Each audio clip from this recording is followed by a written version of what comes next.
नाजरीन ग्रामी, कुदरत और कानून इस बात की वजाहत बड़े ही उम्दा अल्फाज में करते हैं कि जो कौम अपनी मदद आप नहीं करती, खुदा ने भी आज तक उस कौम की हालत नहीं बदली।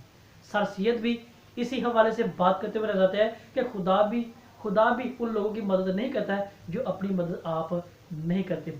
तो इसी एतबार से देखें तो मेरा मुआशरा, जिसे हम पाकिस्तान कह सकते हैं, मुआशरा तो दूर की बात है, लेकिन एक आर्जी तौर पर लफ्ज़ इस्तेमाल करके कहना पड़ रहा है कि वो चीज़ हमें नज़र नहीं आती और कुदरत का कानून इस बात की वजह करता है कि खुदा ने भी आज तक उस कौम की हालत नहीं बदली। इसी एतबार से आज हम एक लोक दास्तान पे बात करेंगे जो शफी अकील की लिखी हुई, जिसका उन्वान दोस्ती का फल है। हम इसके हवाले से, इसकी रोशनी के अंदर हम अपने मुआशरे का तज्जिया करेंगे और अपने तलबा तालिबात की इल्मी सरगर्मी में वो मदद और रहनुमाई भी करेंगे। यानी मजमूई तौर पर देखें तो हमारा जो आज का मौजू वो शफी अकील की लिखी हुई लोक दास्तान, यानी वो दोस्ती का फल है। लोक दास्तान किसे कहते हैं? यानी ऐसी दास्तान जो नस्ल दर नस्ल चलती है, जो जुबानी कलामी चलती है, जो तहरीरी तौर पर नहीं थी, उसके अंदर एसार का, हमदर्दी का जो जज्बा वो अरूज मिलता दिखाई देता है। और यही जो शफी अकील की लिखी हुई जो दास्तान है, लोक दास्तान, उसे हम इस एतबार से जान सकते हैं।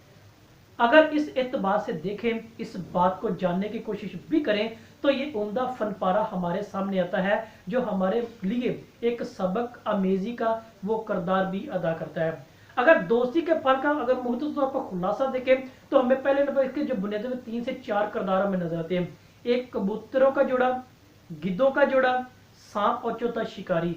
ये 4 किस्म के हमें किरदार इस लोक कहानी के अंदर मिलते हैं जो बुनियादी तौर पर रंग नस्ल के एतबार से, तहजीब व तमद्दन के एतबार से, किसी भी एतबार से एक दूसरे से मुख्तलिफ नजर आती हैं। लेकिन इनके बावजूद इन तीनों किरदारों के अंदर, यानी कबूतरों के जोड़े में, गिद्धों के जोड़े, सांप के, इनके माबैन एक मुश्तरक या मुश्तरका चीज नजर आती है, वो दोस्ती। हमारे अफसोस कि आज के मुआशरे के अंदर दोस्ती सिर्फ नाम की या सिर्फ पैसे की है, सिर्फ ज़ाहिरी खूबसूरती की। अब देखते हैं कि मुसन्नफ ने किस अंदाज के अंदर दोस्ती के और अपनी मदद, आपके जो लवाजमात है, उनको किस अंदाज में बयान करने की कोशिश वो की है। अगर इस कहानी के आगाज पर बात करें तो जंगल में एक कबूतरों का जोड़ा रहता था और कबूतर और कबूतरी एक दिन आपस में ये बात करते हैं कि हमारे यहाँ पे कोई संगी साथी नहीं है जो मुसीबत में हमारे काम आ सके। इस हवाले से वो दोनों परेशान होते हैं, तो उनके ज़हन में फौरन एक तरकीब आती है, करीब एक गिद्धों का जोड़ा रहता है। इस हवाले से पहले वो बात करते हैं कि हमारी रंग नस्ल या बरादरी का तो यहाँ पे है ही नहीं। कबूतरी कबूतर को ये तरजीह देती है, फरोग देती है, अगर हमारी बरादरी का नहीं तो क्या हुआ, दोस्त दोस्त ही होता है। तो करीब उनके ज़हन में तक थोड़ी दूर एक गिद्धों का जोड़ा रहता है। कबूतर फौरन क्या करता है, उनके पास जाता है और दोस्ती का हाथ बढ़ाने की वो करता है, और गिद्धों का जोड़ा फौरन उसको कबूल करता है और कहते हैं कि ये मुसीबत के वक्त हमारे काम जरूर आएगी। साथ ही गिद्धों का जोड़ा उसको एक मशवरा देता है कि हो सके तो करीब एक खो के अंदर सांप रहता है, हम उसको भी अपना दोस्त बना ले तो हम तमाम खतरा से खाली हो जाएंगे। जैसे ही उन्होंने ये बात की, फौरन वो सांप के पास जाते हैं, सांप से अपनी दोस्ती की ऑफर वो शेयर करते हैं। सांप थोड़ी देर के लिए वो खामोश रहता है। खामोश रहने के बाद वो कहता है दोस्ती निभाना बहुत मुश्किल काम है, इसमें जान भी जा सकती है। और वो दोनों यक जुबान होकर गिद्धों का जोड़, गिद्ध और कबूतर कहते हैं जी हम हाजिर हैं। तो लिहाजा गिद्ध, कबूतर और सांप, इन तीनों के माबैन वो क्या, वो दोस्ती कॉमन चीज है। अगर देखें ये जिस्मानी एतबार से, रंगो नस्ल के एतबार से एक दूसरे से मुख्तलिफ है, लेकिन एक चीज कॉमन है, वो है हमारे यहाँ पे वो दोस्ती है। अब एक दिन देखें जो कबूतरी ने अंडे दिए थे घोंसले, वो थोड़ी दिनों के बाद उनमें बच्चे वो निकल आते हैं और चंद दिनों में एक शिकारी वहां आ निकलता है। वो सारा दिन भटकता है, उसको शिकार नहीं मिलता।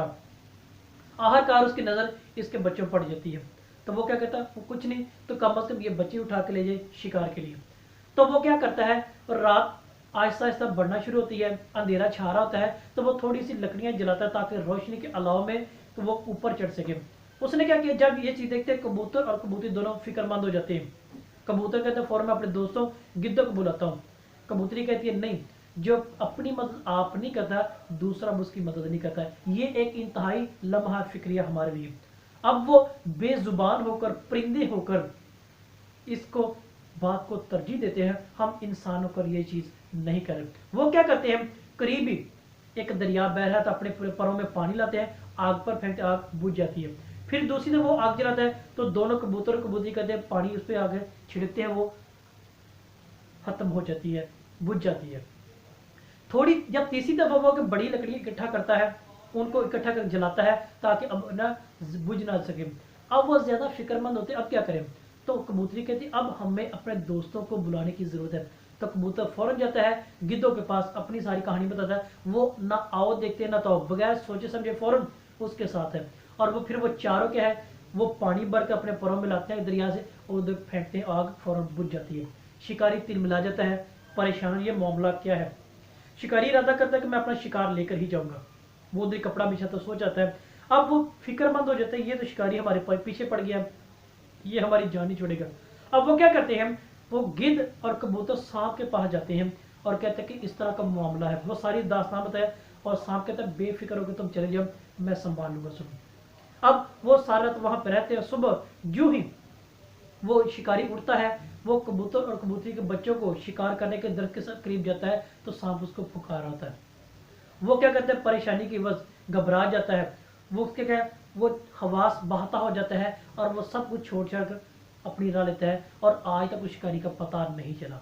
ये बुनियादी तौर पर दोस्ती का फल था जो उनकी जिंदगी, उनके बच्चों की जिंदगी महफूज कर। अब तक सांप, गिद्ध और कबूतर ये तीनों हर लिहाज से एक दूसरे से मुख्तलिफ है, लेकिन एक चीज कॉमन वो दोस्ती है जिसे मोहब्बत कहते हैं। ये कहानी हमें भी एक सबक देती है कि हमें रंगो नस्ल से बालातर होकर एक मोहब्बत को फरोग देने की जरूरत है जो खुदा ने इंसान बनाने की वजह के अंदर पैदा की थी, और वो अकल और फहम का मस्बत अंदाज में इस्तेमाल करें। अफसोस कि हमारे मुआशरे के लिए चीज़ नहीं है। हमें इन बातों पर गौर करने की जरूरत है। ये कहानी हमें आज ये सबक देती है कि हमें रंगो नस्ल से बालातर होकर इनसे तमीज़ किए बगैर हमें क्या करनी है, एक इत्तेहाद और मोहब्बत की फिजा को कायम करने की जरूरत है। जिस तरह कबूतरों की जोड़ी ने, गिद्धों की जोड़ी और सांप ने किया, और आज वो जिंदगी क्या है, वो अमन चैन की बसर कर रहे हैं। हमें भी इस बात की बेहद जरूरत है।